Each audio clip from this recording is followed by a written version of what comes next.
Hello everyone, this is part 5 of my interior modeling project. There's the photo I'm working from, which is 76 Vega actually, but I have to compromise because my supply of photos is very limited.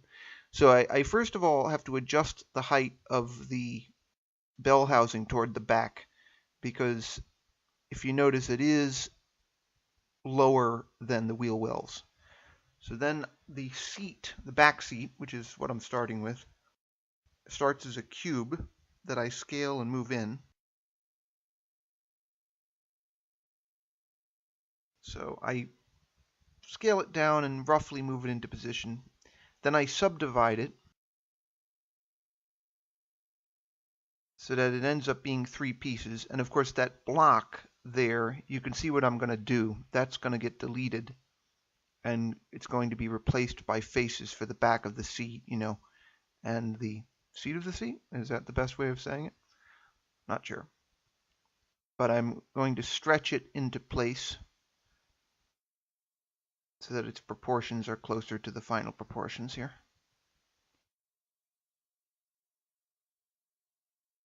The seats used on redline cars rarely went beyond the step of removing this bit here and then putting in the faces.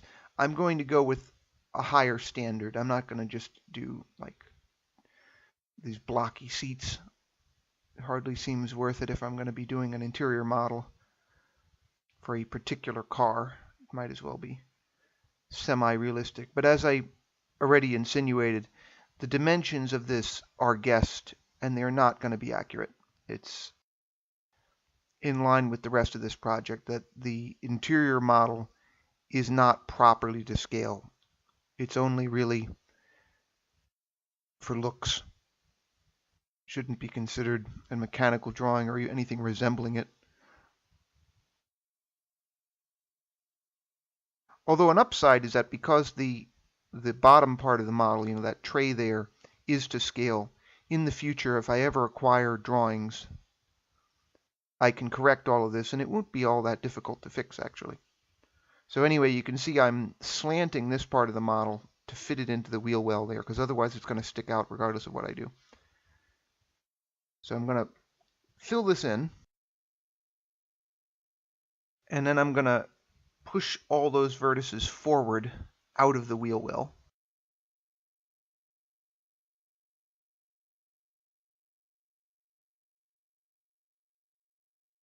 Just enough so that they get in there.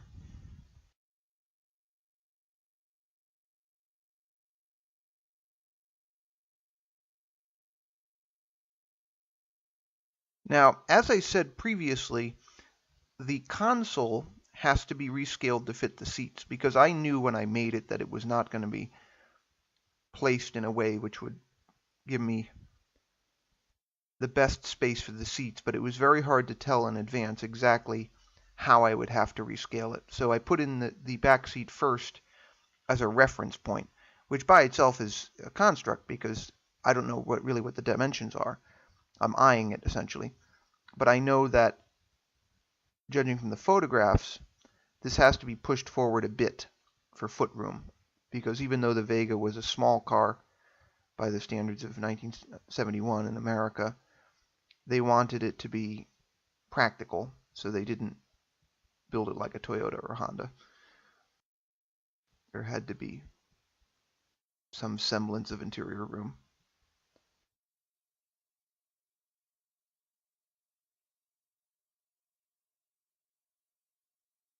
So here I'm stretching the handbrake forward. I noticed that gap between the handbrake and the shifter before, and I thought, there's my opportunity. But in reality, this would probably be different dimensions if I had the real drawings.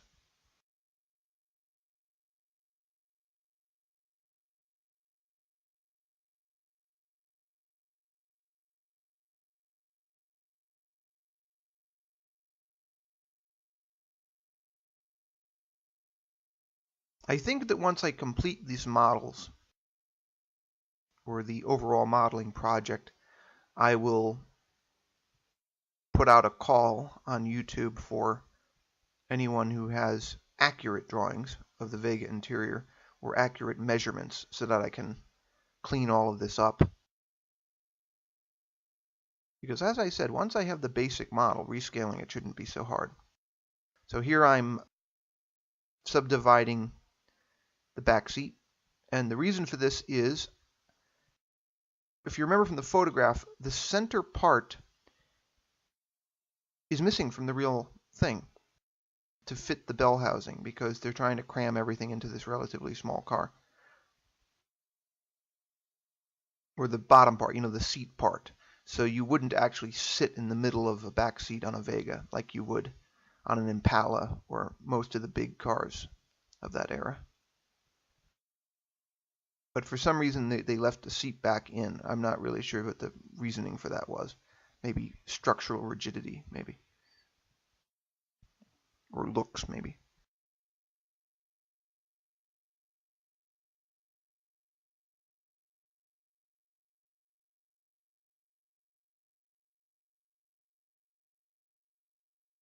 This will also make it easier to remove any unnecessary faces from the bottom of the seat.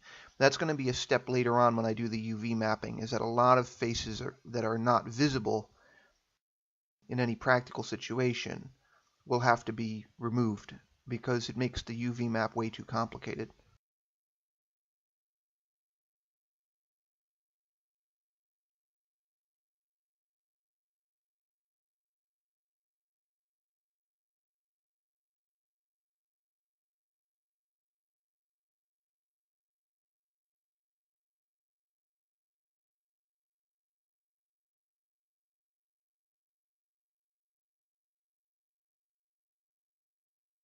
Here I'm fitting the seat in to its new position and making sure that the rest of the model fits.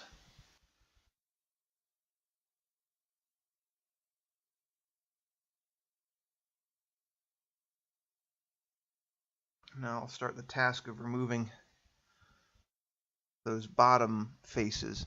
Actually, the main thing about this is that it's very hard to see them, so it makes sense once I've deleted the obvious extra faces to raise this seat above the rest of the model so that it's easier just to see those faces.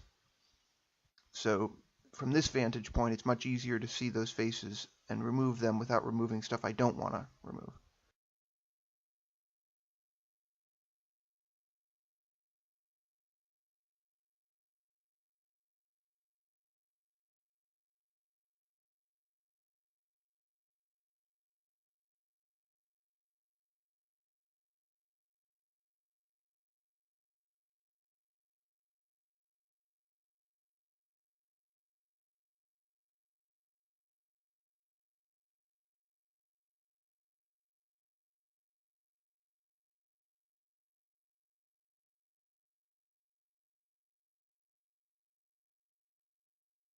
So seat's back in place. Then I remove that center bit and expose the center console, which is exactly the plan all along. And then I push the bottom of the front of the seats back a bit, if that's the right way of putting it, because that's in fact how it was built. Then I put in these subdivisions at the ends of the seat to make it easier to lower the corners, because the corners are in fact sort of curved on the real car. This will be imperfect because, as with everything, the normals and the size that the car will be in any game will make it logical to remove some polys to improve frame rate, since you're not necessarily going to notice in any game or other application that that compromise has been made. But you will notice a frame rate reduction. Now, you look at this, I mean, the way the seat is slanted back, this will probably get some adjustment later. So that's it for part 5. Thanks for watching.